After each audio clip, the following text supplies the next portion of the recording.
Last night, my daughter came into our bedroom, terrified that there were monsters under her bed.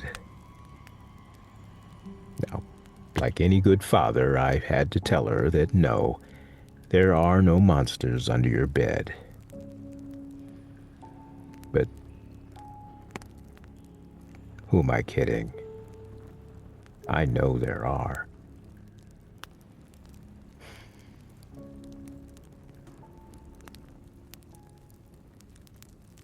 It's a long story. The house is empty. Nobody here but me cranking out the weekly report for my consulting gig.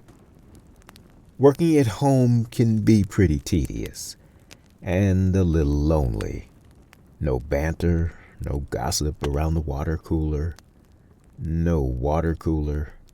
Just 10 minutes of boring product analysis, then 10 more minutes of boring product analysis, then 10 minutes of revisions of boring product analysis, and 10 minutes of copying and pasting of boring product analysis to... Wait a minute.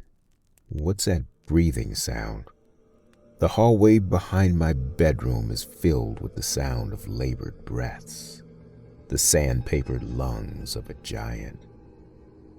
A long, slow wheeze gets exhaled, then sucked back with titanic effort. I put down my iced tea and stopped chewing on my fig Newtons, just long enough to hear it and try to make sense of it.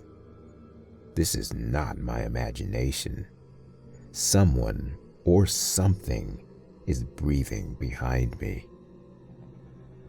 I take careful steps to the hallway, following the wheeze. But stepping out of the bedroom doesn't solve the mystery. It only amplifies the breathing, urges me toward it.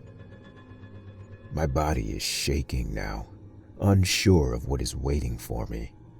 But turning back doesn't feel like an option, so I move closer to the source, following it into Samantha's bedroom. Nothing out of the ordinary. A wall full of kitten posters, a bright pink carpeted floor of dolls, a bed of fluffy fake animals. But underneath the bed, oh boy.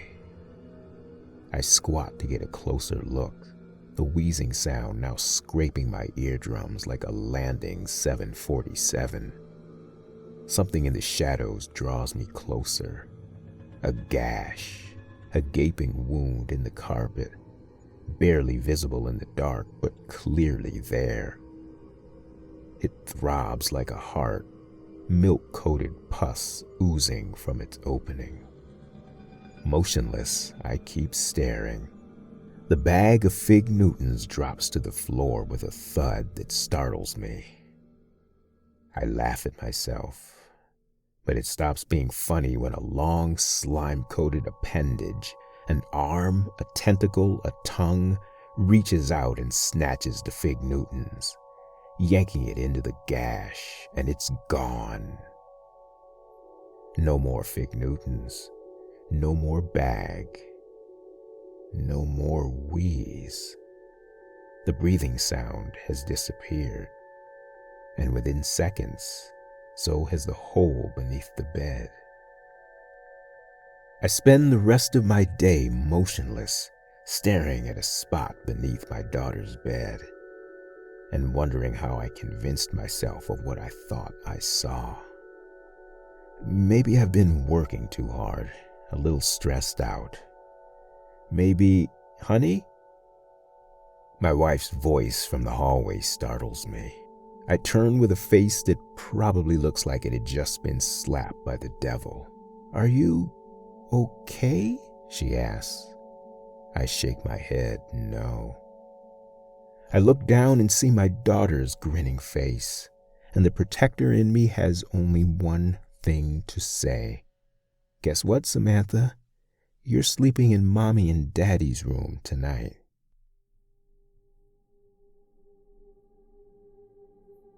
It's just past midnight. I spent the last 2 hours staring at my eyelids for a while, then snapping them open to find my wife on my left and my daughter on my right.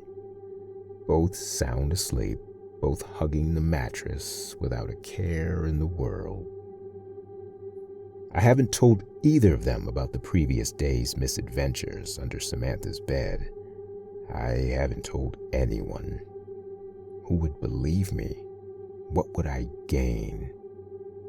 So I just lay there frozen in fear, in indecision, in passivity. Then the breathing starts again, and I snap upright. It's not loud enough to wake my bedmates, but it's there, and I have no choice but to follow it down the hallway. But this time, I have a plan. I step into the kitchen and open the knife drawer, assessing my options. An 8-inch bread knife won't do. It's long enough, but those serrated edges just won't get the job done. A few others are deemed too weak or too small. But the butcher knife may work. I reach into the cabinet and grab a pack of soft-baked cookies. I run a cautious finger along the knife's blade, testing its sharpness. I don't draw blood, but I make a crease that suggests I'm sufficiently armed for battle. I creep slowly into my daughter's bedroom, eyes wide, careful to take in everything. I don't want surprises leaping at me from behind the door or the curtains or the head of her bed. So far, so good. I drop to my knees, finding the breathing hole there, opening, then closing in flawless time to those grizzly bear breaths. It's time to do this. I drop the cookies before me and wait, knife poised. The tongue-like appendage lashes from the hole, grabs the cookies, but I'm ready for it. I snatch it, gripping with all my might as it slithers in every direction at once, flicking, throbbing, pulsing between the clamp of my fingers. It's scaled and slippery, wet and slimy like 1,000 leeches, but my left hand will not surrender this captive. I raise my right hand and swipe with the butcher knife, just missing my target as it dips away. So I try a new approach. I stretch it taut, preparing to snap it with a decisive snip. But as I raise my hand, the closet door at my side swings open and a larger appendage reaches from it. With a high-pitched bellow, it ropes around a curtain rod, snaps it free, and wheels it above my head. The moment's bedlam snaps into focus, and I can see what's happening. This is a standoff. Whatever is in that closet is large enough to kill me with a single blow. But as I lower my knife, it backs away. The terms of our hostage negotiation are now clear. If I leave the little monster alone, the big monster leaves me alone. I make a show of releasing my fingers from the mystery appendage and letting the knife drop harmlessly to the carpet. The appendage slowly pulls away, takes the cookies, then retreats to its pus-ridden home.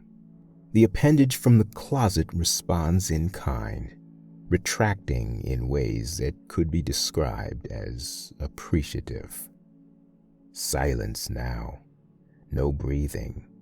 No fighting. No standoff. I back away slowly from the spot the hole had once appeared, then turn around and find my wife and daughter there. Samantha is in my wife's arms, half asleep. "How much did you see?" I ask my wife. Her eyes narrow, suggesting she'd seen nothing but me staring at the spot once occupied by the gash. The knife laying there only adds to the mystery. "I'll explain everything when the time is right," I say.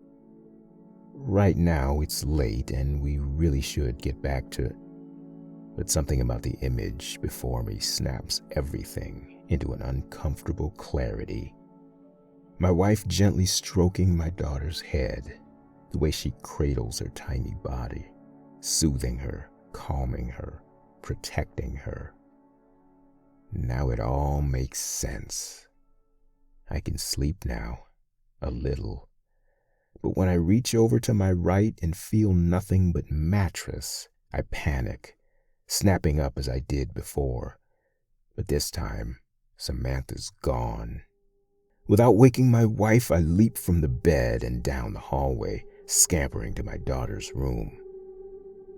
There's no breathing, which suggests the creature under the bed has just eaten. I look into Samantha's room, stunned. She's there, laughing, playing, hands full of a fluffy teddy bear, while the giant appendage plays with a stuffed whale, cookie crumbs tumbling from its scales. In the closet at her side, an appendage lays there, at rest, supervising the toddlers, keeping watch. Not like a monster, not like a threat, but like a loving parent. This is not the happy ending I wanted, but I guess it will have to do. So yes, my daughter has a monster under her bed, and another in her closet. But I get the feeling she wouldn't have it any other way.